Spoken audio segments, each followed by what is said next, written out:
The Eye of the Bedlam Bride by Matt Dinniman is the craziest and wildest book in the Dungeon Crawler Carl series so far, which is really saying something since each book is crazier and wilder than the one before it as you get further and further with each installment into this series. This one might be my favorite of the series so far. It's the first one where we see the crawlers skip a floor entirely. And this 8th floor introduces a fighting system that is a trading card style fighting system unique to this floor, as well as it introduces a lot of new characters and some plot lines that I am really not sure how everything is going to get tied up by the end of this series, but I am definitely interested to find out. There is so much more that I want to talk with you guys about with this book, and I just can't wait to share my thoughts with you guys on it, so let's check it out. As I've said before, because this is book 6 in this author's Dungeon Crawler Carl series, there will be spoilers in this review. It is just unavoidable with being this far into the series. There's just no way around it. I will include spoiler alert tags like I always do to help you guys out with those if you want to try to avoid those. And I will try to keep those as much to a minimum as I can. But again, this far into a series, it is really hard to review a book without spoiling some things from previous books. So just wanted to give everybody a heads up for that. If you have missed my reviews of those previous books in this series, you can catch those here. And I will also put a link to those in the description as well for everybody. The Eye of the Bedlam Bride follows the story of Carl, Donut, and the rest of the crawlers who end up on the 8th floor of the dungeon after leaving the 6th floor, and something happens with one of the crawlers named Prepotente, or Pony as he is often called in the book, who does something to interrupt things and break things to where they skip the 7th floor entirely and go straight to the 8th floor. It's not entirely clear what he actually does to do this, but they end up on the 8th floor, which is set in, everybody is scattered in different locations around the world that they get to choose, and they are in, it's a pre-apocalyptic setting, so it's before the alien invasion, and the people that are wandering around are like ghost memories of people before the collapse, before the dungeon happens, and so they can't interact with any of these people, but they can still they interact with the environment around them and everything, and there are like the dungeon mobs and everything like that, and the floor is set into 2 phases. And so the first phase, they have to collect 6 totems, which are like 6 monsters to fight in their card deck, because this new floor has introduced a different fighting style system that it's similar to, if you've ever played a trading card game, similar to like Magic the Gathering, Pokemon, Yu-Gi-Oh, if anybody's familiar with that. It's similar to that style of trading card game play. So they are tasked with finding 6 totems that they can fight with in their deck, and they can do that by fighting mobs, getting their health down low enough to where they can flag them and turn them into a totem to use in their card decks. And once they get 6 totems, their deck is complete, and they can, train them up and build their deck into a better fighting tool for this system that has been implemented for this floor. And that is all set up for phase 2 of the floor, which involves them using their card decks and their totems to fight to get keys to the limited amount of stairwells that are available to get down to the 9th floor. And some of that involves certain teams of crawlers fighting one another to get the keys to the 9th floor, because there are not enough keys for every team of crawlers to be able to get through the stairwell. There's a little bit of tension there, and the game system AI and the showrunners and everybody are trying to pit crawlers against crawlers to kind of whittle their numbers down, because there are a lot more crawlers by this point than they're typically used to. So the introduction of the trading card combat system in this game was really unique and really interesting, and I wasn't really expecting it. I had a sort of like a base, very limited understanding of it. People who are way more familiar with trading card games, like I said, like Pokemon, like Magic the Gathering, Yu-Gi-Oh, any of that sort of thing, would probably find this way more understandable and familiar and maybe more enjoyable. For me, it was very, very complicated. It was really funny, though, that Donut in the book gets really into it and really seems to pick up on it and understand like how to play the game and the strategy behind all of it, and like when to play the right cards and like trap cards and when to use things to combine totems to make a better fighter sort of thing, which was really funny to read about. And if you've read any of the other books and kind of understand Donut's character, then you would understand that she's kind of she's this show cat, she's this diva, she's not this kind of character that you would expect to really get into this sort of trading card combat system. But she got really into it and really understood the dynamics, and it was really, really funny. But I am actually really glad that it was only something that was in this book and it's not something that continues in the next book in the series, because it was very complicated to understand. That being said, that card system did introduce a lot of fun characters to give us some interaction between, characters we are already familiar with, a lot of the crawlers, Carl and Donut, and a lot of other, characters that we're used to seeing. It helped to kind of provide fun dialogue back and forth between them, and some of them do kind of carry over to the next book, so we do get to see some of those again, even though the card system doesn't carry over. But it was funny to kind of see a lot of those characters and just a lot of the ways that those characters are created. They're very interesting and kind of makes you really wonder what goes on in Matt Dinniman's head when he's creating some of this stuff, because some of the things he comes up with are just very, very interesting. I will say that.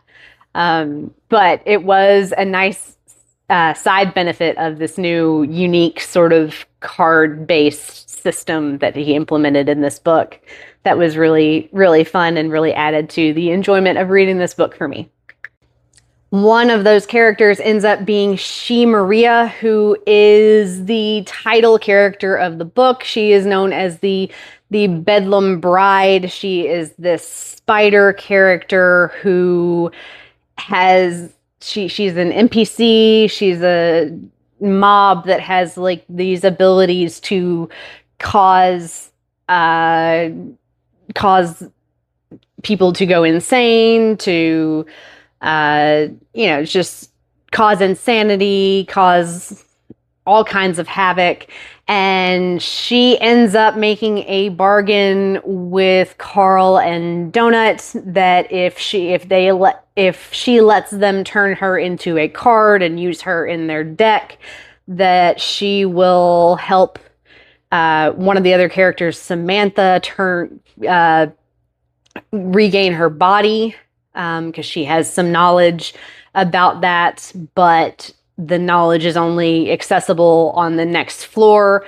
And so part of the bargain is that they make sure she makes it off of the 8th floor to the 9th floor with them in order to help Samantha with that. And she was a very, very creepy character. And she doesn't go away after this book. Like she sticks around, and there's a lot more to her character that I will not spoil, because again, she hangs around.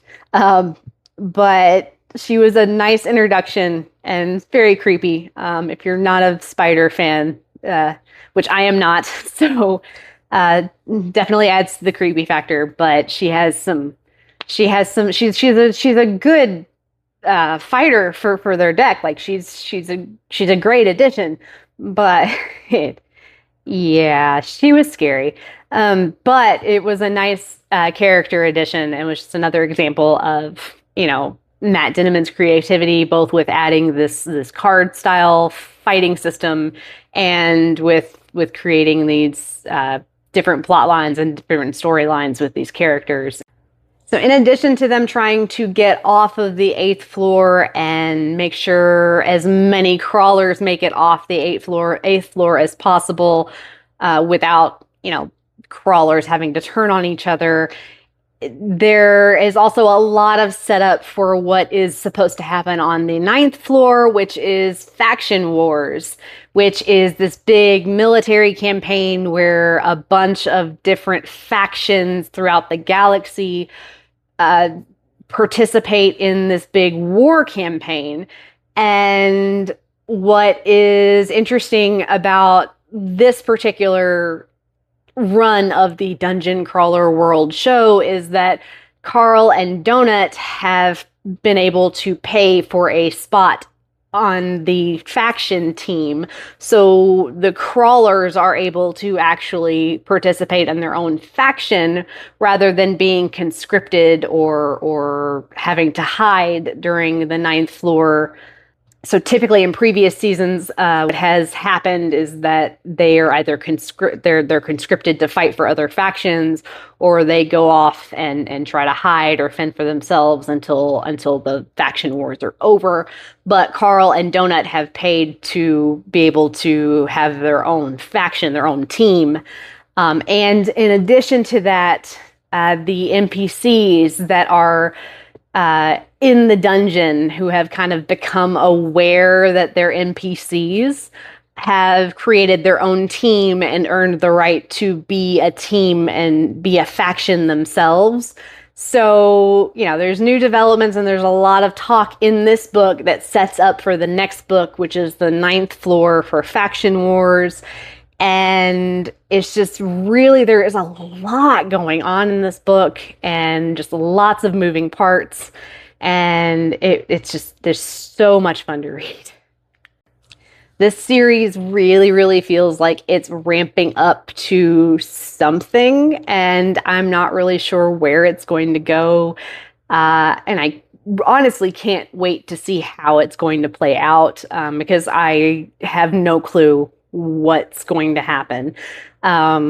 This was, again, a very interesting book because this is the first time where there's technically two floors in a book, which, even though they don't actually go to the seventh floor, we skip the seventh floor, we go to the eighth floor. And there are only supposed to be 10 books in this series. This is book 6.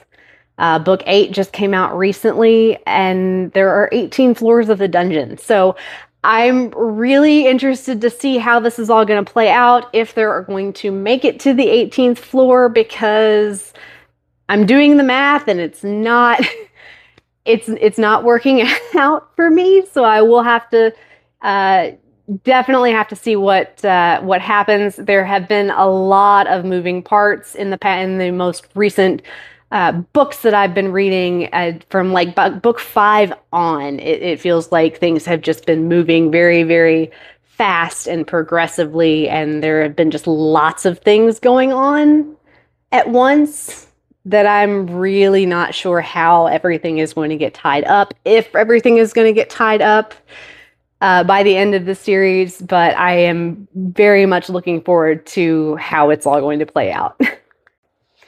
Overall, I would give The Eye of the Bedlam Bride by Matt Dinniman 5 out of 5 stars. It definitely held my interest from start to finish. It has been the wildest and the craziest and the most chaotic read of the series so far.